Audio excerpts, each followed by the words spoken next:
Welcome to the Amphibian Press podcast. I'm Sarah Voris, and with me today is Heather Gooden, or H.M. Gooden, and she's an awesome author that I met through Creative Edge Publicity.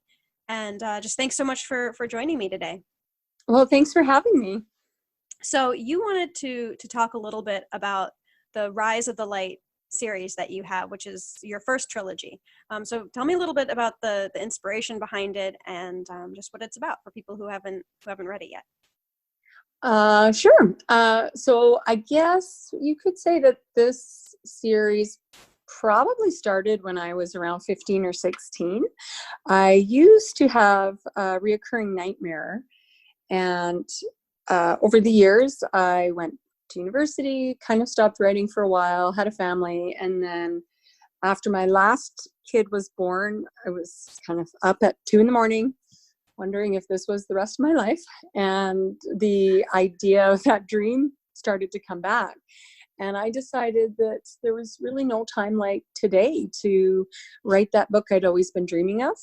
And for the first NaNoWriMo, I started with that dream as the inspiration, and it just kind of mushroomed from there.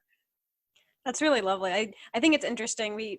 I feel like when we get to be the professional author, a lot of times we draw away from that more magical or romantic idea of inspiration. Like, oh, it came to me in a dream, because it sounds kind of silly sometimes when you're talking to these people who like have these structured outlines. I mean, myself included. Oh yeah. And then it's like, well, no, like I think that inception is really important, to have that little spark still, because that's where like the soul of our work comes from, right? Oh, absolutely. And you know, for me, I've always been taught or told by others that my brain just does not work the way other people's does. I've always been that person that, you know, things seem quite logical to me and everybody stares at me like I'm crazy. And I realized that I missed 2 or 3 steps in my sentence, and they're not at that same spot. So this is just sort of how my brain has always done things. I just like to jump from these ideas, and I can get them from everything. Mm-hmm. So whether it's a dream, a podcast, something else I read, a conversation. So it feels as natural to me as breathing to do things that way. Although again, I understand other people definitely don't do it that way. So how much of your dream or your nightmare is actually in the book? Because I know like a lot of my original ideas that sparked my series are so not in there anymore. Yeah, I would say that the original dream itself was based on the hospital in the town that I grew up in. And the town I grew up in is tiny by pretty much everybody in the world standard. There's less than 800 people there. Oh, wow. And so when I say hospital, I mean, you know, it's the size of a super large house, maybe a mansion, but it was never a big hospital. And I think the nightmare itself came from, I used to figure skate and hurt myself a lot. And so I would be taking trips over from the rink, which was like a block away from the hospital, and getting things x-rayed at 9 o'clock at night. And the hospital was really creepy at that time of day because nobody was there. They would call in the lab tech, and it was like you and the lab tech, and then maybe the doctor, and then they might put a cast on you or something. And I think that's probably where the nightmare came from, where I was in this really decrepit hospital, and like there was weeds growing in the corners, and it was just filthy, and basically like post-apocalyptic hospital. Mm-hmm. I was gonna say, like, I feel like and so that is a horror video game. Yeah, and I mean, I've never been able to watch anything very horror scary because, again, I have a very vivid imagination. I'll dream about it for months. Mm-hmm. Like Zombieland, everybody's like, oh yeah, this is so funny. And it was funny, but I had dreams about that for about 2 months after as an adult. So I just know my limits, and I'm good with fantasy and magic, but less good with the horror side of it. Mm-hmm. So Tell me a little bit about the plot of the first book. You know, no big spoilers or anything, but just a taste of your world. So my book follows sisters who have moved to a new town. The main character is Kat, and then her older sister Vanessa they're basically, sort of that best friend sister thing. They moved to this new town, and on the surface, everything's quite nice. It's just your average small city, suburban kind of place. And they're in a car accident right at the beginning. And then this is where things really kind of become strange. This is where my nightmare comes in. And in the hospital, Kat is in a coma, and she's seeing this alternative reality. So it's the hospital, but it isn't the hospital. Ooh. And this is when she discovers that things are not quite what she thought. And not only is the town not what she thought, but neither is she. Ooh. Hmm. I like that.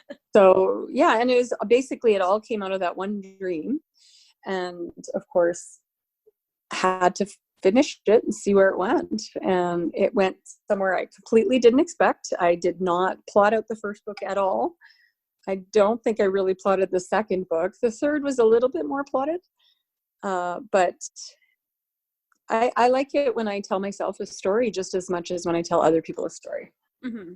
I always find that interesting because I've gotten to be a wicked plotter with lines and stuff, and part of that is because where I'm at with both my series is that end point where you have to wrap up all these loose ends. So you kind of have that line, right? Yeah. Yeah, that's when I was like, book 3, I was like, okay, I really need to make sure I'm using the right names here. Yeah. do like the search find option, and it's like, okay, I've spelled this differently 3 times now. Yeah, that might have happened. I hope I got all of those now, but I know there's always something that squeaks through for sure. Exactly. Squirrels. Now your one character, Evelyn, in the second book, she also has this dream, this recurring dream, that sort of tells her that things aren't what they thought. Was that drawn directly from the initial inspiration for the series? No, actually, Evelyn just kind of walked into the book. So when I had first done, like I said, it wasn't really plotted, but I had kind of done a loose plot, like, okay, there's these girls and they move to this town and I'm going to put my dream in. And then there's this mean girl at the school.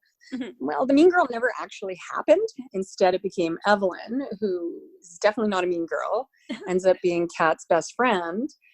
But at the same time, she's one of those people that kind of speaks her mind, and she's basically what everybody wants. I think it's what I want in a best friend, someone that you can always count on, but someone that's really perceptive and kind deep down. Mm-hmm. And so she went from being someone who is supposed to be a mean girl to this other amazing character who actually kind of becomes even more powerful as the series goes and eclipses anybody else. I'm getting a lot of like Buffy vibes. Oh, I love Buffy. I love Buffy. like in a good way. I've always really loved stories where someone starts off as anybody. Mm-hmm. And through the course of the series or book, however long it is, they kind of come into themselves, whether that's having magic or not magic, but just that learning who they are and learning to be powerful in themselves. And I think that's probably why I gravitate more towards that young adult, because everybody does that. Right. Well, and we do it too at different stages of our lives. Like, I think that's probably why so many young adult readers are adults, mm-hmm. as we're still trying. Like, no one has things figured out. Like we say we do, but it's a lie. And we're trying to figure stuff out all the time. And seeing someone having to do it for the first time and then hopefully succeed, I think that is so inspiring. And absolutely. Like even when you're like 40 or something, it's like, well, come on. Oh, every day is still a challenge at 40, I can tell you that.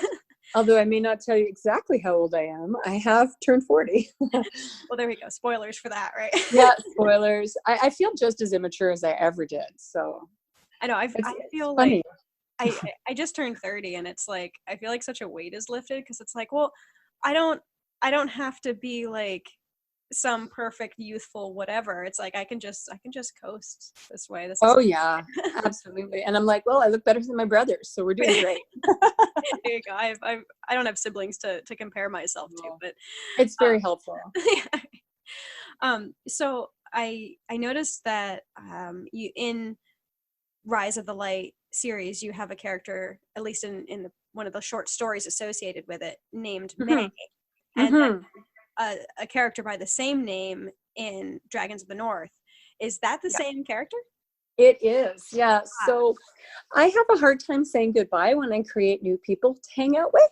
me too. So, so yeah, initially it was supposed to be one book. I'm going to write a book before I die. That Right. way it's off my bucket list. Mhm. Apparently, being awake 3 years in a row with small children makes you go a little crazy. So it went from the one book to a trilogy. And then when I got to the end of book 3, I was just not ready to say goodbye. So I came up with the idea that each girl needed their own story. Mhm. So in Dragons of the North, May and Jake go to Norway to meet his family. And then in book 5, Vanessa gets her own story, which has kind of turned into a separate series. Mhm. I'm working on edits for book 6 right now, which is Zahara's story. And I love traveling, but again, I have small children, so I don't get a chance to really indulge that anymore. So she's going to Petra, which is a place I've been, and I absolutely loved it. So it's going to be in my book.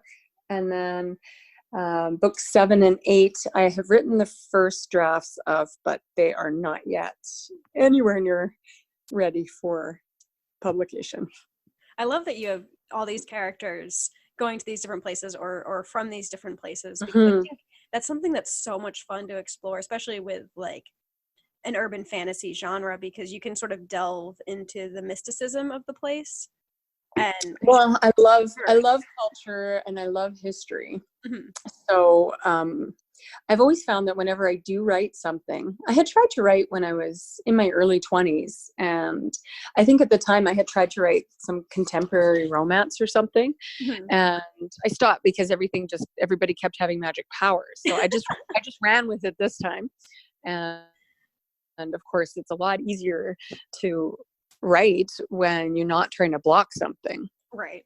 My friend did the exact same thing. She urban fantasy, and then she was trying to write this like, sweet, somewhat steamy contemporary romance, and she's like, everyone just keeps having magical powers, or there's a serial killer. Like it's one or the other. Well, why don't you just do both and Yeah. then just have her own thing? Yeah, I I know. think she's doing romantic suspense now because of that, and it's Perfect. like, and her style works perfectly with it. It's like, just stop trying to force yourself into a little box if you don't fit. Well, and I think that's so important because I think if you want to write and if you love doing it, you should just do it. Mhm. But there's so many people there's so much advice out there and so much of it is good, some of it's bad. But writing to market is impossible if you're not writing what you love. Right.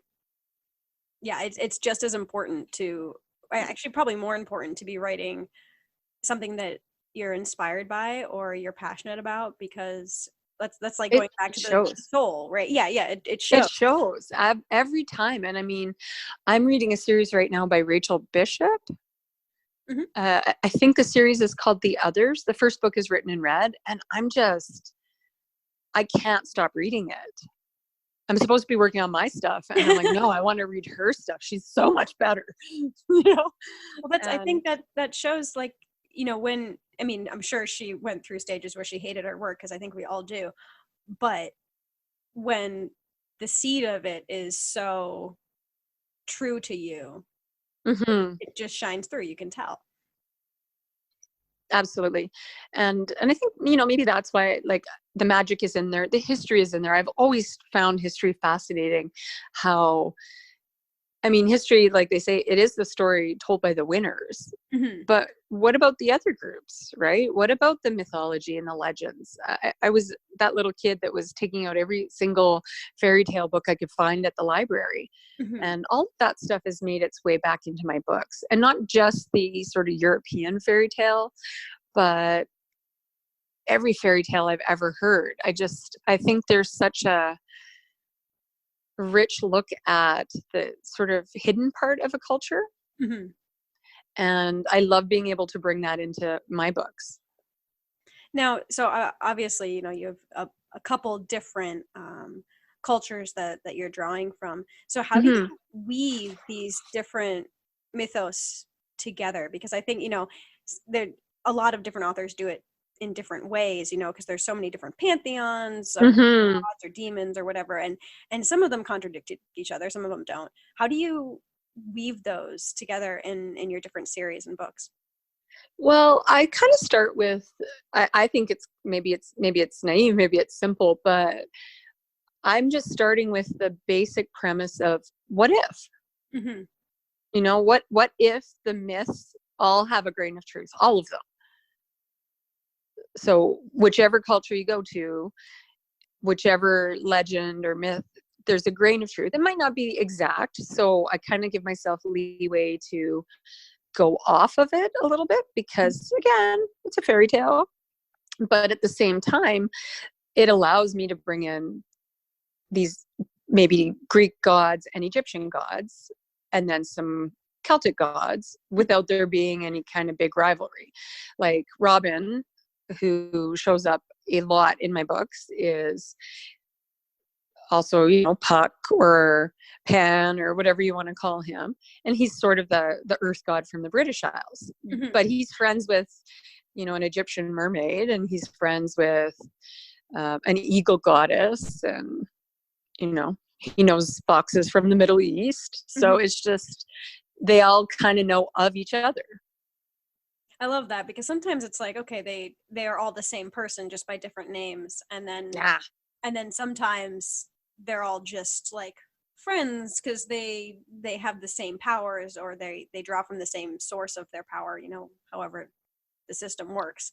And I mean, and both of them are such cool ways to look at it, because Hmm. I do think, I mean, because I'm an archaeologist by trade, so Oh, I wanted to do that too. I love it.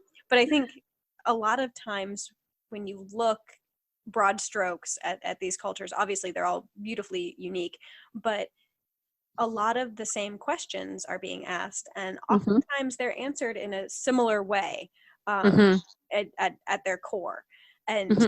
and so it's really easy to kind of weave them together, but it's also not, it's complicated when you're throwing in a bunch of different plots. Oh, absolutely. And I mean, I legitimately have a little bit of attention deficit. So, in ways, I think that helps me because then I can kind of see all these random connections. And again, I think in a way that a lot of people don't follow my work. I get the right answer maybe, but they don't know how I got there. Mhm. And it allows me to make some of those connections, but then I really need people to kind of let me know if I left any big holes, because again, sometimes I don't fill in the blanks. Well, yeah, it's so hard. I think no matter how your brain works, you know it best. So something that's so obvious to you, like you need either a critique partner or a beta reader or someone like an editor to Yes. go through and be like, no, you didn't actually explain this. I know you think you did, but you didn't. I'm like, totally did. Come Yeah. on. Yeah, I have quite a few people that I sort of beg to beta read for me, and I've been really lucky. I have a few, like a handful, less than a handful, but some other authors, and we sort of beta read each other's, and I find that's so helpful. And then I have an editor, and I don't know how many times I'll read through it, and each time I find something wrong, or I'm like, oops, that's the wrong name, or I totally missed that part, or so. I do That's try to keep the basics simple though, and for me the basics are, what if the legends are all true at their core, and at the basis, all of this is sort of the good against evil, which is where the rise of the light comes in, because it's the light against the dark. hard. which I mean, we still see that regardless of Absolutely. magic in our world. And whether we consider, you know, it's somebody is all good or all bad, or that these characteristics are mixed within us, Mhm. it's always that, you know, good against bad, the yin versus the yang. Mhm. So I love that. yeah. Now, so obviously you have all these different locations, both magical Mhm. and in our actual world. Um, where, like, if you had to pick one place that your characters have visited, either in the books that are out or that you're still currently Mhm. writing, to visit, um, where would it be and why? Ooh. Well, I've already been to most of the locations, but Mhm. I have, like, this is again just a sign of how big of a problem I have. I have about 8 completed first drafts Mhm. that I have to edit yet. And I would say it's a toss up for me between Russia, Mm. which is going to be the setting for book 8 in The Rise of the Light, or um, the Suicide Forest in Japan, which is book 2 of the Dragons of the North series, which again isn't out yet, Mm. but it's done. That's exciting. And those are both places that like aren't usually on someone's bucket list, I guess. Oh, I love, like I said, I love history, and I love travel, and my kids are starting to get old enough that I'll probably be able to go somewhere soon once I can afford it. But those would definitely be places I've always wanted to see, just because of the history behind it. Like, Russia's this amazing empire with so much history and bloodshed and beauty behind it that I don't even know how long it would take to kind of do that justice for a trip. Mhm. I've been always And fascinated by Mongolia, and yeah. I most recently, this past winter, we watched The Long Way Round, which was that like motorcycle documentary that Ewan McGregor and his friend did. Oh, wow. If you haven't seen it, it's totally I worth a watch haven't. because I mean it's Ewan McGregor, so he's awesome. He's easy to watch, and Yeah, he knows how to, like, talk to a camera. yeah. Although Um, I want to fix that mole. well, he so and what's fun is it's like Star Wars era for him. So Oh, it's that version of him. But yeah, they take these motorbikes across, like from England to New York City. So they go across Russia and through Mongolia, and then they uh, go to Alaska and then down. And the part that takes place in Russia and Mongolia is just so fascinating. And they're in a really rural area, so it's definitely worth checking out if you're interested in that part of the world. yeah, I am interested. I feel like I've kind of lived the winters, so I would Oh probably only want to go at the nice time. I mean, I've lived up in northern Manitoba for a few years. Um, so, yeah, I know what the shield looks like. yeah. Yeah, well, I think that was part of it too. Is they were racing the weather because, of course, nothing ever goes to schedule. Um, Tell me about it. yeah, we as we know. Um, Yes.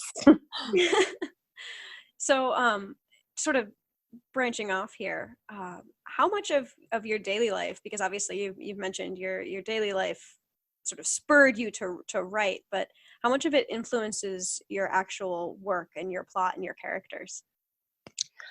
I think that's probably hard to tease out. Hmm. Definitely the characters in my book are probably drawn very much from people that I know.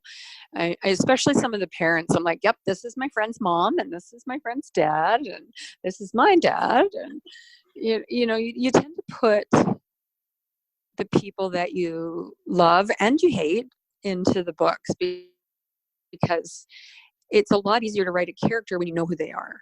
Yes. And then other times those characters, like Evelyn, just kind of walked out onto my page and told me that she was here and this is what we were doing. And I was like, okay, nice to meet you. Yeah, I've So, definitely had a few characters who've just like either they started out as small bit parts and then suddenly were like huge main characters. Mm-hmm. Or I did have one character come to me in a dream, um, and it was just like this very pale guy with these gnarled horns coming out of his head, and I woke up in the middle of the night and had to draw him because I'm like, this is I just have to get this down, and it's so much fun when they just kind of pop out of the woodwork because it makes, I don't know, it reminds you of like the magic of writing, I think. Well, and then they're real because Yes. they came to you. You weren't searching. Hmm. Did Yeah. he tell you his name too, or did you have to name him? I don't really remember. I I think I had to name him. See, Um, that's a challenge sometimes. yeah, yeah. Well, I try and keep like rigorous naming conventions based on different characters, cultures, because Oh, yeah, you're so good. Yeah, that's epic sometimes a fantasy, challenge. epic fantasy. Yeah, You kind of yeah. have to. But I can make Yeah, it I'm up, right? sticking to present. Yeah. So what, you mentioned you've got all of these works in progress and drafts. What is coming out next for you? I have a Halloween novella on pre-order right now, so I guess that would probably be the next one, and it comes out October 11th. I had a lot of fun with that one, and it was originally going to be for an anthology, and then again, it just kind of went really strange. Mhm. And I mentioned Zombieland earlier, and I think it might have come out of that because I can't handle zombies. Like I have this almost like a moral repulsion to them. Mhm. I'm okay with vampires, I'm okay with shifters, all that stuff is fine, but something about zombies just bothers me so deeply that I can't handle stories about them. So what do? I wrote a story about a zombie, but is a vegetarian zombie. I love that. So yeah, it was a lot of fun, Mhm. and it's basically like, for a tagline you could say something like, when good food goes bad, or What just happened to the it's, back of my fridge? well, it was a vegetarian lasagna, Mhm. so yeah, her mom isn't a great cook. Uh-oh. Is this the future for my family? Oh no. Well, I laughed a lot writing it, and like I tell people, it'll either be really funny, or again, people will be looking at me going, "What is wrong with you?" Because I thought it was hilarious. I think that's interesting what you said about zombies being like the one thing Hmm. for you, because I think, again, like one of those broad strokes cross cultural things is Hmm. the sacredness of the dead. um Staying dead. yeah, and even in our own, sort of Western culture, where we try and remove ourselves as much as possible the from death itself and sort of the process around death and dying, it's still sacred to us. And there's such a I don't know, this depth and this somberness that happens Hmm. when you encounter the dead, and then to sort of flip it on its head, and like obviously we're just scared of death itself, and I think that's where the idea of zombies comes from. But the I think fact, a lot of it is, yeah, yeah. it's not that they're not staying dead. And also, I think every zombie movie has done this, but when the person you love is now a zombie. Yes, and I think that's it. It's Yeah. that someone that you love is this mindless evil, Hmm. and if only they knew. And I think in some ways that kind of speaks toward the way people have such a hard time dealing with dementia right now, Yes. Yes. because it is probably the hardest thing I've ever had, um, the chance to watch people go through. Mhm. I deal with death and dying and dementia on a daily basis as part of my day job, and I really feel that cancer is a much easier way to lose someone because you have them until they die. Yes. Yes. Yes. And with dementia, the person that you love is right in front of you and often looks fine Hmm. for a very long time after no one's home anymore. For sure. I worked on dementia and psych units for 5 years as a nurse's aide, Yeah. and Yeah. before I, was an archaeologist, and it's it's such an interesting way of life. Uh, Hmm. to, I mean, you have to meet people where they are, uh, Absolutely. and like my mom is sort of dealing with some of this because my dad's mind comes and goes now. Hmm. Kidney failure, so he has Oh yeah. that are building up, and I had to explain to her, it's like sometimes you just don't argue, just go along with it. And I know it goes against everything that you're taught, but you just sort of roll with it, and but that doesn't make it any easier. And It doesn't make it yeah. any easier. No, and that's the same thing, like we always say, you meet them where they are. Hmm. Like it doesn't do good to challenge what they believe if it's not hurting them, Right, right. because and this is something that um, anybody that has children also kind of knows, is why would you argue about something when they believe it Hmm. and it makes them happy? Right. Yeah, I constantly go back to the does it matter? Like, does it, like, grand scheme, Yeah, does it matter? And if it doesn't, just like let it go. absolutely. Complain to someone else about it for sure. You have to have Yeah, your catharsis, but just let it go. absolutely. I remember getting in trouble as a student because I did that. It was like my first rotation in emergency, and um, there was like this guy came in. It was January. It was Winnipeg. It was minus 300 degrees, and and he was very psychotic and very upset. And he was positive that he was in the middle of this horrible fight between the angels in heaven, Hmm. and everybody was going to die, and there was blood everywhere, and it was horrible. And I mean, I'd never dealt with this before, so I didn't know what to say. So I said the first thing that came to my mind, and I was just like, "Hey, we're fine. We're totally safe." He's like, "No, we're not. They're going to get us." I said, "No, Hmm. they're not. It's Winnipeg. It's January. We don't even want to be here." And like, just like somebody flipped a light switch, he was like, "You know what? You're totally right. We're totally fine, at least until spring." But Yeah. I got in trouble because I was not supposed to, like, what they say, buy into his delusion. I'm like, I wasn't buying in. I was just calming him down. Right. Yeah, and like once you get someone safe, that treatment, Yeah. whatever. But like, there's no point in arguing. Mm-mm. And you know what? He left there very happy, Safe until with, spring. and he was safe until spring. And everybody, it was so easy to make him feel better just by reminding him how much winter sucks. Hmm. Which, like, for the first time ever, Right? it worked, right? And I'm like, wow, January actually was good for something. Oh man. So yeah. So we talked a bit about, like, good versus evil and things like that. But is there another sort of underlying theme with all your books, especially because they're all connected? I think so. I mean, again, we talked about how I love watching people come into their own power, Hmm. but I really value all of those connections that I've made through my life.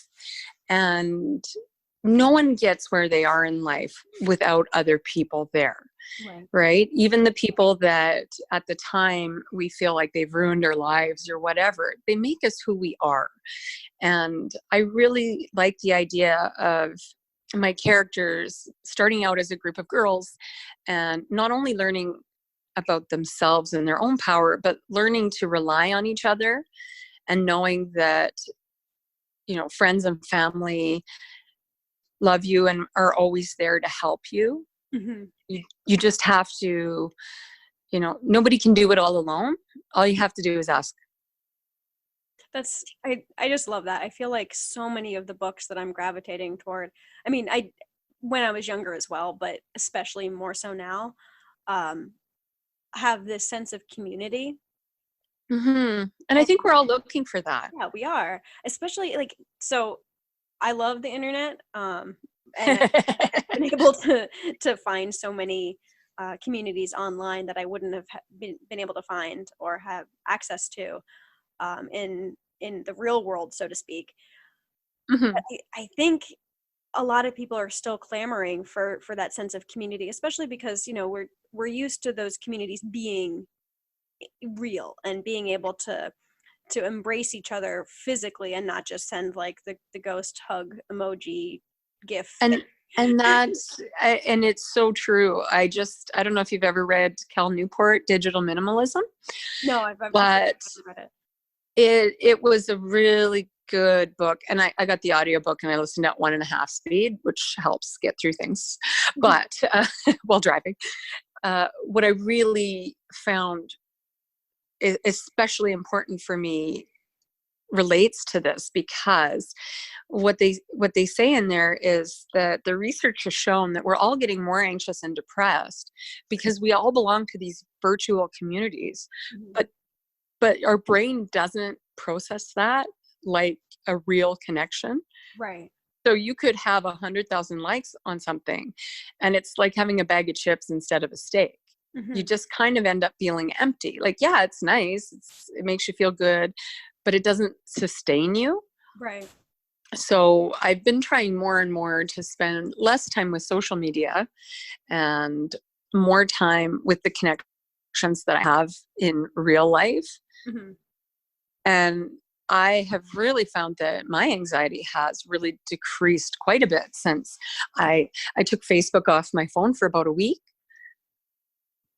And it was amazing how many times I went to check it. And it was just this unconscious habit. Hmm. And I put it back on, but I don't do that anymore. And I really noticed that without that sort of constant background chatter, I have more time for my friends. Hmm. Yeah, for me, I mean, the online community has been so important just as sort of a stopgap. And I mean, I have Mhm. lasting friendships with a lot of these people who I have never met. And Oh, absolutely. and especially with marginalized communities, people who are queer or disabled, unable Hmm. to necessarily find those communities, that it's life-saving, but Oh, absolutely. They have value right, as but long as they don't replace. exactly. And I think too, it's like the stopgap situation where it's like it's so Hmm. important to have those, but you also need to find a way, if possible, to foster real life connections that are in the same community. But it's just harder, I think, for a lot of people to find. And it's easier to be like, oh, well, I have my community online, so like why Hmm. would I go to a meetup, or why would I go to the library and try and find someone who's similar to me, you know Yeah. if I I have think that's probably what I miss most about being a student, that. Mm, because that really, and I mean, I'm very happy with the people in my life now, but when I was living in residence, you'd go to work, you'd go to school, and like you would just, you'd text your friend like, "Hey, what are you doing? Let's go for a walk, let's go eat." mhm. And so whenever you wanted someone there, you could just go out and be with them. Right. And I find the minute you leave school, that's a lot harder to accomplish. Mhm. So because of some of the online writing groups, I've found, like, I would say like a core group of people that I do message on a daily basis that live elsewhere, Mhm. who I wouldn't have ever met before. But I now kind of feel like, okay, I have some people there, and now I have to make sure that I have people in real life too. Yeah. I'm Yeah. very lucky in that, being an archaeologist, we're constantly on the move, but we also like we have our little crew, and Yeah. we eat together, we stay in the same hotel, we work together. That's nice. It's sort of a forced community, kind of like a residence hall, and you just Hmm. have to cross your fingers that you get along. Hmm. But we're all in the same profession, and I think to a greater degree with archaeology versus some other careers, you kind of have to have at least a similar base set of values. Yeah. And I think you get that whenever you're sort of in the same field, Yeah. because clearly you're going to have interests in common. Mhm. You're still going to have some jerks, but Right. generally you're going to be able to tolerate most of them because they'll have something in common with you. For sure. Yeah. Where speaking of online communities, Yeah. where can people find you and your work? So I have my website, which is hmgoodenauthor.com. Mhm. I guess, like, the www. And then pretty much every social media outlet, just under my name, HM Gooden. Or also on Facebook, I have my own group, which is called Summerland Gate, Okay, which definitely plays on a theme that's in most of my books, is Summerland. So awesome. yeah.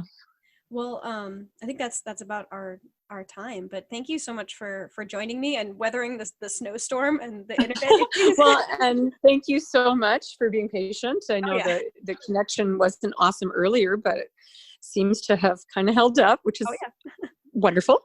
magic. And yeah, and thank you so much. I had a wonderful time. Awesome.